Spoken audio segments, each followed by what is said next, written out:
పశ్చిమ గోదావరి జిల్లా దేవరపల్లిలో జగన్మోహన్ రెడ్డి గారు ఈరోజు వచ్చారండి. జగన్మోహన్ రెడ్డి గారు వచ్చాడు. అసలు ఏం జనం అసలు ఆయన అపోజిషన్ లీడర్ కూడా కాదు, ఒక అపోజిషన్ పార్టీ నాయకుడు. అలాంటి జగన్మోహన్ రెడ్డి గారికి అసలు అభిమానం ఏంటి, అసలు కిక్కిరిసిపోయేంత జనం. అధికారంలో లేకపోయినా ఆంధ్రదేశ రాజకీయాల్లో చుట్టూ జగన్మోహన్ రెడ్డి చుట్టూవే జరుగుతుంది.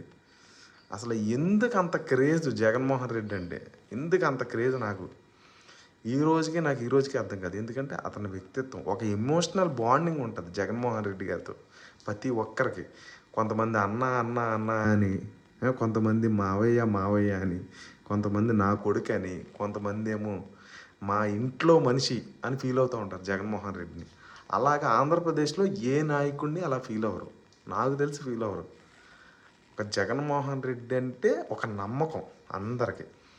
మా నాయకుడు, ఈయన మా అన్న, ఈయన మా చుట్టం, ఈయన మా బంధువు అని ఫీల్ అవుతారు. అంత అంత ఇష్టపడతారు జగన్మోహన్ రెడ్డిని. కానీ అపోజిషన్లో కూడా లేడైనా, జస్ట్ ఒక అపోజిషన్ పార్టీ లీడర్. ఆయన చుట్టూనే రాజకీయం తిరుగుద్ది, ఆయన చుట్టూనే కిక్కిరిసిపోయే అంత జనం ఉంటారు ఆయన వెనకాల. కానీ ఎందుకు ఓడిపోయాడో ఈ రోజుకి నాకు క్వశ్చన్ మార్కే.